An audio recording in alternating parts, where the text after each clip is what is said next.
Hello friend, आप देख रहे हैं पारसटेक। पारसटेक में आपका स्वागत। इन गाड़ियों के मालिकों के बल्ले बल्ले 5 साल बढ़ सकती है उम्र सीमा। सरकार ने रखा ये प्रस्ताव।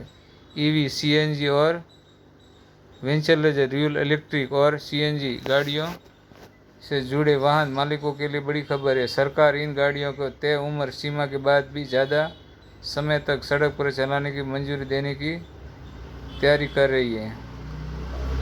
सड़क परिवहन और राजमार्ग मंत्रालय ने सेंट्रल मोटर व्हीकल रूल्स 1989 में बदलाव का प्रस्ताव रखा है। अगर ये बदलाव लागू होता है तो ईवी, हाइब्रिड और हाइड्रोजन और सीएनजी में चलने वाली गाड़ियों को तय संचालन अवधि से 5 साल तक बढ़ सकती है।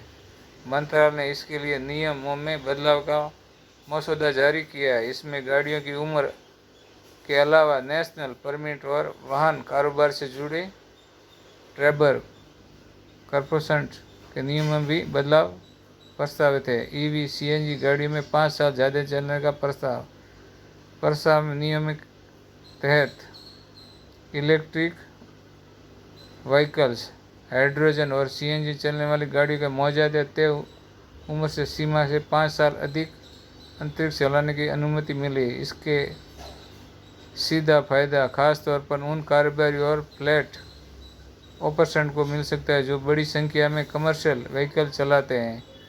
इन गाड़ियों के ज़्यादा समय तक चलने की अनुमति मिलने से वाहन बदलने की ज़रूरत देखनी पड़ेगी। और हालांकि ये बदलाव अभी सिर्फ प्रस्ताव है, उसे लागू करने के लिए मौजूदा नियमों को आखिरी रूप देना और सरकार की ओर से नोटिफिकेशन जारी करना जरूरी है, क्योंकि पहले 15 साल का रूल्स अभी 20 साल से ऊपर का रूल्स आएगा, जिससे कार मालिकों और ड्राइवर, ट्रक, बस जो भी चलाते हैं उनके लिए ये बेस्ट ऑप्शन रहेगा। नेशनल परमिट प्रतिक्रिया हो सकती पूरी तरह से ऑनलाइन। सरकार ने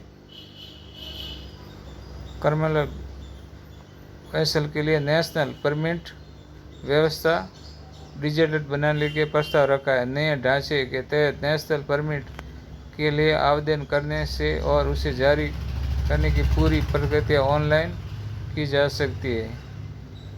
इससे कागजी कार्रवाई कम होगी और परिवहन कारोबारियों को अलग अलग राज्यों में गाड़ियां चलाने के लिए परमिट लेने की प्रक्रिया आसान हो सकती है।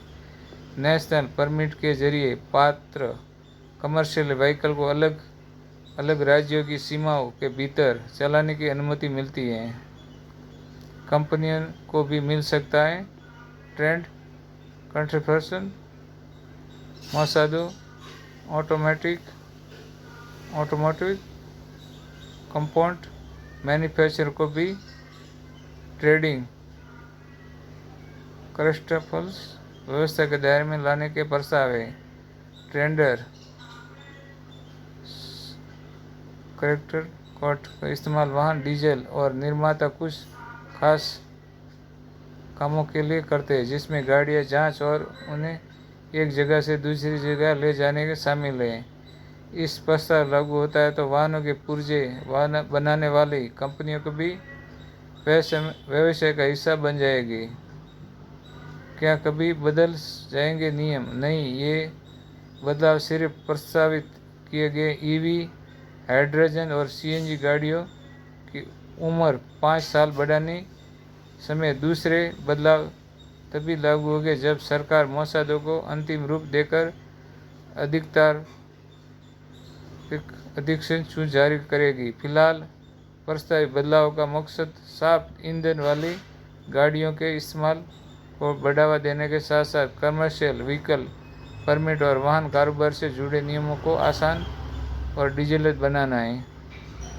ये थी पूरी जानकारी जो सरकार ने 5 साल सीएनजी, हाइड्रोजन और इलेक्ट्रिक वाहनों के लिए दिएगी। अगर ये लागू हो जाता है सरकार के लगभग 99% तो ये लागू हो जाएगा। इससे लागू होने से जो मैन्युफैक्चर है, कार बनाने वाले, जो ट्रक, ईवी, सभी बड़ी बड़ी कंपनियां, उनको भी फ़ायदा होगा और जो इसके पुर्जे भी बनाते हैं उनको भी फ़ायदा होगा, क्योंकि 5 साल के अंतरिक्ष जीवन मिलने से इन गाड़ियों की लाइफ भी अच्छी होगी। ये जानकारी आपको कैसी लगी? अच्छी लगी हो तो चैनल को सब्सक्राइब कीजिए और वीडियो को लाइक कीजिए। आपका दिन शुभ रहे। धन्यवाद।